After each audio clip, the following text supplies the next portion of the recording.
Hi, this is Manmad Krishna. In this video, we will discuss about isolation and identification of Vibrio cholerae. As you know, in part 1 video, we will discuss about morphology, classification and pathogenesis of Vibrio cholerae. In this part 2 video, isolation and identification of Vibrio cholerae. This video comprises 5 steps. The first one is primary enrichment, and the second one is secondary enrichment, then third step is selective agar, and fourth step is purification and biochemical test. Then the last one is serology and confirmation. There are many methods are available for isolation and identification of Vibrio cholerae, like ISO method, AOAC method and USFDA BAM method, Bacteriological Analytical Manual. In this video, we will discuss about USFDA BAM method chapter 9, Bacteriological Analytical Manual. I made this isolation and identification of Vibrio cholerae into 2 parts for easy understanding of food safety professionals, students who pursuing microbiology in graduate level or postgraduate level, or food science and technology students. For easy understanding of them, I made this into 2 parts. Now let us start the video.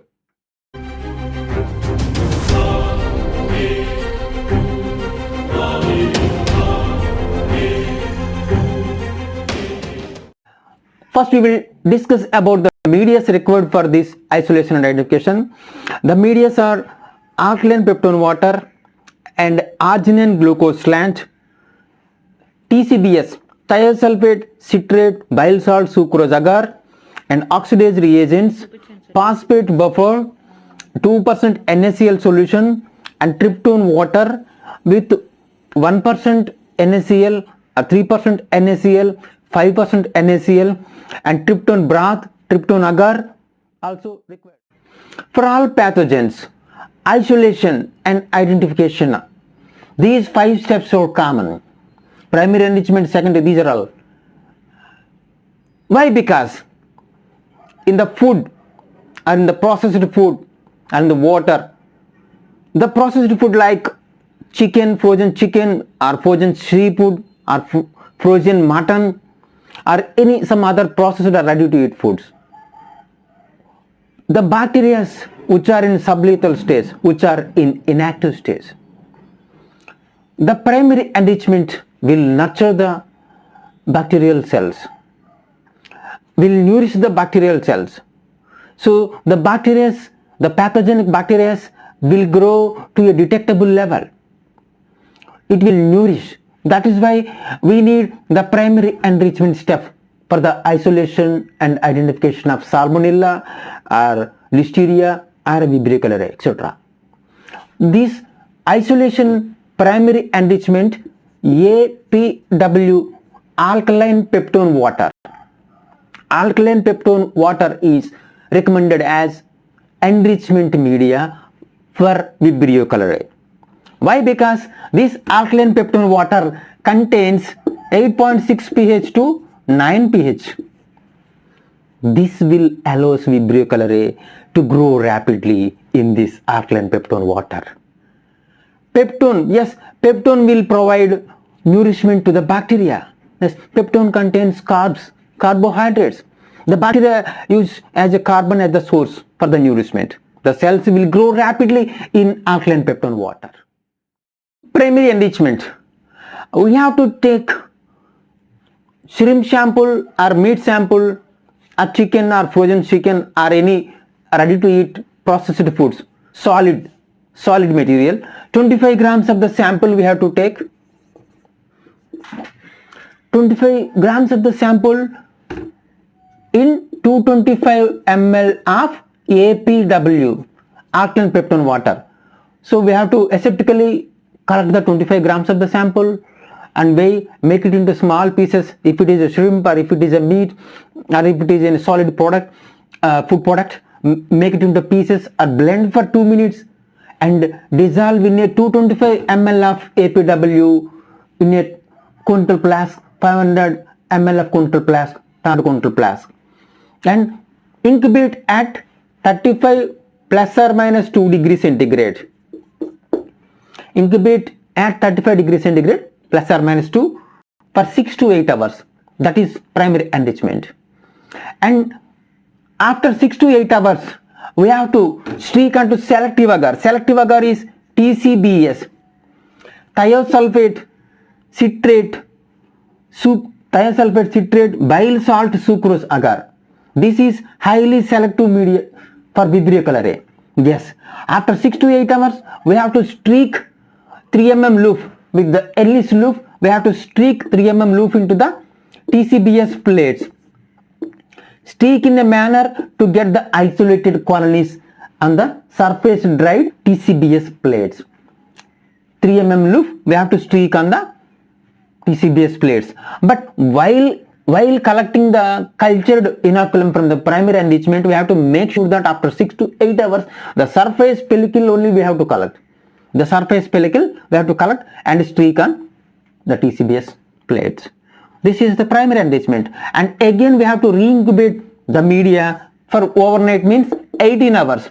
As for FDA BAM, we have to re-incubate the primary enrichment. Again we have to put in the incubator at 35 plus or minus 2 degrees centigrade overnight, means maximum 18 hours. After re-incubation also, again we will take 3 mm loop of inoculum and streak on TCBS plates. We have to collect surface pellicle and turbidity growth also will occur in the surface. We streak onto the TCBS plates, because if we could not get detectable level of Vibrio cholerae colonies in primary enrichment, or we can get at the secondary enrichment. So that is why the secondary enrichment is required. If we could not get in TCBS primary enrichment, suspected colonies or sufficient colony growth, we will get in this one. So this is the secondary enrichment. Now the selective agar step. Selective agar step, after streaking the inoculum in TCBS plates, then again this will we have to keep in incubator for 18 to 24 hours at 35 degrees centigrade plus or minus 2 degrees centigrade. Yes, thiosulfate citrate bile sucrose agar is a highly selective medium for Vibrio cholerae. Why TCBS is a highly selective media for isolation of Vibrio cholerae? Yes, because TCBS contains thiosulfate citrate. So it will inhibit the growth of Enterobacteriaceae while allowing the growth of Vibrio cholerae species. And also the TCBS contains bile salts. The bile salts will inhibit the growth of gram-positive bacteria while allow the growth of Vibrio cholerae, Vibrio species. So that is why TCBS is highly selective media for Vibrio cholerae. So after streaking, we have to incubate at plus 35 plus or minus 2 degrees centigrade for 18 to 24 hours. After 18 to 24 hours, the characteristic colonies of Vibrio cholerae is large 2 to 3 mm, smooth yellow and slightly flattened with opaque and transparent peripheries. Suspected colonies. Once we observe the suspected colonies after 18 to 24 hours of incubation, then we have to pick the suspected colonies from the TCBS cultured plates and streak onto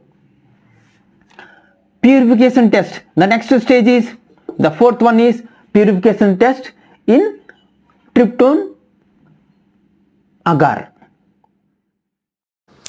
Now the fourth step is a purity and biochemical test. Yes, after selective agar incubation of 18 to 24 hours, then pick the suspected colonies, streak onto T1N1 agar or T1N3 agar for purification. While selecting the suspected colonies, collect the suspected colonies from the crowded plates and streak onto the T1N1 and T1N3 plates. Incubate the for purity test 35 degrees centigrade plus or minus 2 degrees centigrade at overnight. After this, subcultures of T1N1 and T1N3 again we will do for other biochemical tests like glucose fermentation and sucrose fermentation and mannose fermentation, and the subcultures we can use as motility test also. Vibrio color A will exhibit dark motility. Now inoculate each suspect of T1 N1 cultures onto a arginine glucose slant. Inoculate each suspect of T1 N1 cultures into the arginine glucose slant. So streaking on arginine glucose slant and stabbing the butt. Incubate the arginine glucose slant at 35 degrees centigrade plus or minus 2 degrees centigrade. After incubation, the Vibrio color A cannot hydrolyze the arginine, whereas the Vibrio color A can ferment the glucose. So that is why the alkaline slant will come like a purple color and acid butt will give yellow color. So alkaline slant will come the purple color and this will be the acid butt will be the yellow color will come. So after this we can go for other tests like oxidase. Now other tests like oxidase test and string test, salt tolerant test. These are the very important tests for the isolation and identification test. So we have to pick the pure cultures of Vibrio color A grown in T1 N1 agar or T1 N3 agar and streak onto the oxidase. The overnight growth of T1 N1 cultures to the oxidase test with the help of platinum loop. A dark purple color developing within 10 seconds indicate a positive test growth. So alternately add a drop of reagent to the growth on a T1 N1 slant or agar plate. Vibrio color A and Vibrio mimicus are oxidase positive. Emulsify a large colony from a T1 N1 agar culture in a small drop of 0.5% sodium deoxycholate in a sterile DH2O. Within 60 seconds, the cells loss of turbidity and DNA strings. When a loop is lifted from the slide, we can observe. So salt tolerance test. T1 N1, T1 N3, T1 N5, T1 N0. Tryptone with sodium chloride 1% and tryptone with sodium chloride 3% and tryptone with sodium chloride 5%. Tryptone with sodium chloride 0%. So Vibrio color A will not grow at T1 N5. Vibrio color A can survive up to T1 N3. N3 means salt concentration 3%. Tryptone broth with 3% of salt concentration, the growth also will exhibit. Tryptone broth with 1% of salt concentration, the growth also will exhibit. But whereas tryptone broth with 5% of the salt concentration, the Vibrio can't survive. Or tryptone broth with 0% of the salt concentration. Vibrio paramyreticus, other Vibrio vulfinicus will not survive at 0% of sodium chloride. So we can distinguish the Vibrio paramyreticus, or we can distinguish the halophilic Vibrios from non-halophilic Vibrios. Vibrio color A and Vibrio mimicus are the non-halophilic Vibrios, whereas Vibrio paramyreticus, Vibrio vulfinicus are the halophilic Vibrios, salt-loving bacteria, which cannot survive at T1 and 0. Means T1 tryptone broth with 0% salt, Vibrio paramyreticus, Vibrio vulfinicus. That's all about the video, friends. In our next part 3 video, we will discuss about confirmation serology of Vibrio color A. Thank you for watching the videos. Thank you.